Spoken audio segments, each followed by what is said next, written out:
So we drove down to the Range Rover, pulled up about 20 yards short, thinking like that give the people a chance to back out of our way. I got out and walked towards the Range Rover, and as I walked towards it, I could see the person sitting in the passenger seat, and I could see the driver, and I assumed they was asleep.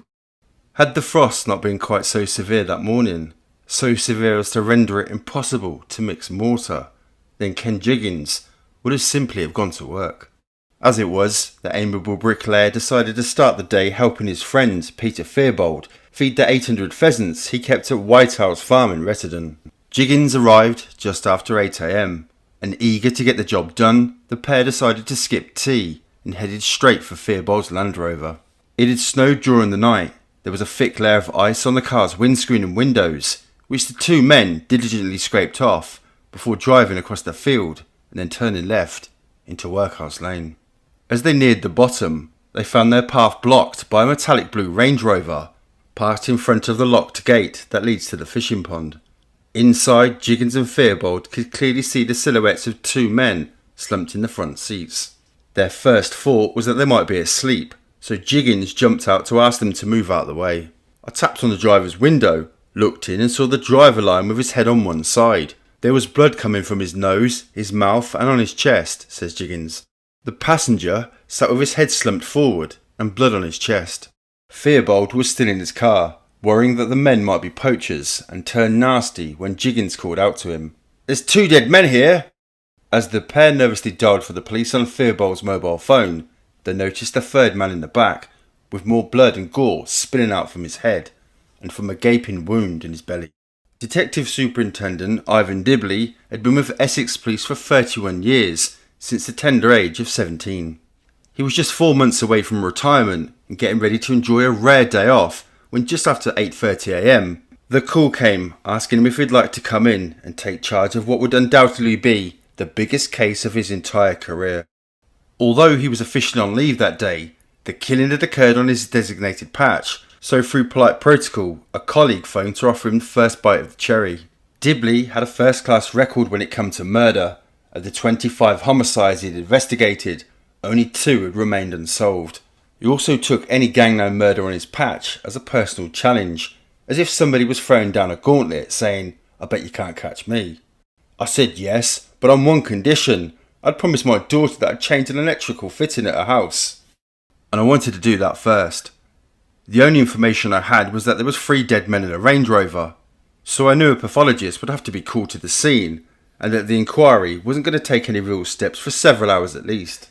His chores done, Dibley made his way to the scene of the crime, and was immediately disturbed by what he saw around him. The first thing you do when you're investigating a murder scene is look around for things that may help you. As I was walking down the lane, I looked around, and there was nothing, absolutely nothing. No houses overlooking the scene, not even any houses close enough to consider house-to-house inquiries. There was a slight covering of snow on the ground, but this was melted away before my very eyes and taking any footprint evidence with it. The further I got down the lane, the more isolated I realised it was. There was no chance of a live witness having seen anything, or even heard anything. My first thought was, Christ, where do we start? At that stage, Dibley didn't even know who the men were.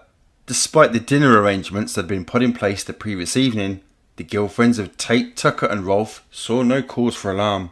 They were well used to their men vanishing at short notice, sometimes for days at a time.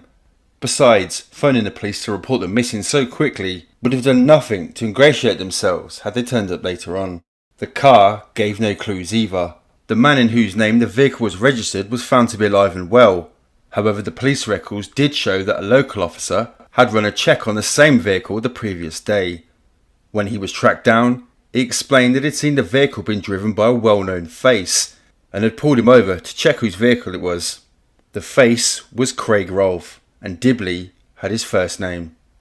But it was only when local news bulletins about 3 men being executed in a Range Rover started airing around the middle of the day that Donajaggers and the other relatives sensed that something might be wrong and reached for the phone. About the same time, Tony Tucker's mobile phone began to ring. "We've just heard that there are 3 men who have been found dead in a Range Rover," said the voice of a worried friend. "We think one of them is you." As the names slowly started to filter in, so the manner of the execution began to make more sense, especially when it came to one of the dead men in particular. I'd actually met Tate before, says Dibley. I was working as a DI in Brentwood at the time. There had been a number of armed robberies that Tate was rumoured to be involved in. Before we could do anything, he'd escaped from the magistrate's court, ran off to Spain, been brought back and was banged up on some other charges.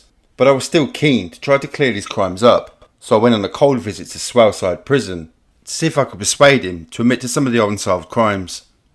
So I'm waiting in this interview room and the prison officers have gone to call him over. As it's a cold visit, he has no idea who I am or why I'm here. And I'm looking at this 6 foot 6 inch doorway, waiting for him to turn up. And when he does, he fills the doorway completely. I've never seen such a big man in the whole of my life. He actually took all the light away from the room. That's how big he was. His arms, chest, everything was just enormous. He sat down and I said, "Hello, Mr. Tate. You don't know me, but I'm investigating some armed robberies."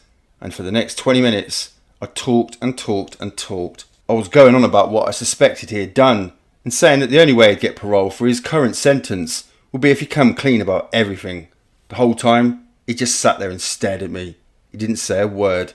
Then after about 20 minutes, he just got up and walked out the room. The next time I saw him, he was dead.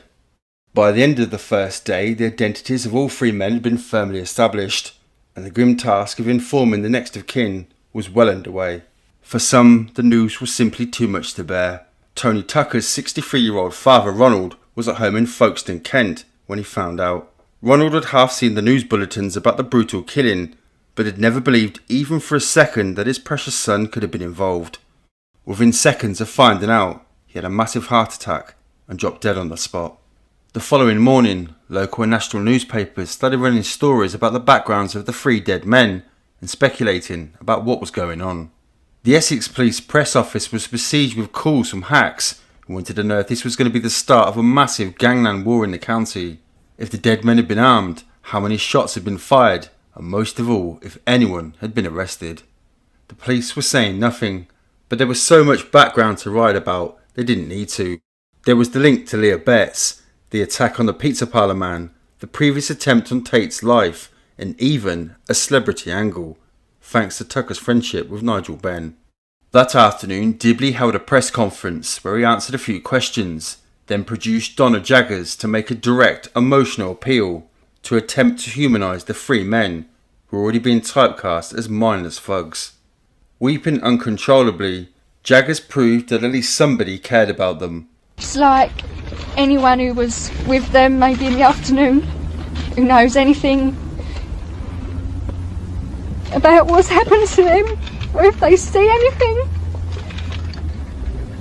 to just come forward. We need all the help we can get. Dibley couldn't have put it better himself. Earlier in the day, he received a report from his forensics team. Dozens of fingerprints had been lifted from the interior of the Range Rover, but it all turned out to belong to Tate, Tucker or Rolfe. A few fibres had been recovered, but with no control samples for comparison, they were worthless. There was a few unexplained footprints scattered around the scene, but as the lane was regularly used by local anglers, it didn't seem worth getting excited about. For a while, everybody thought the best lead would come from the 7 spent cartridges found on the ground by the car, but even that had come to nothing. Not only were the cases clean of fingerprints, but they also turned out to be the most common brand of cartridge available. The chances of finding out where they were brought and therefore who had brought them was nil. As far as background information or details about the recent activities of the dead men were concerned, none of Tate or Tucker's relatives were willing to even have an informal chat. Then Dibley got his first break.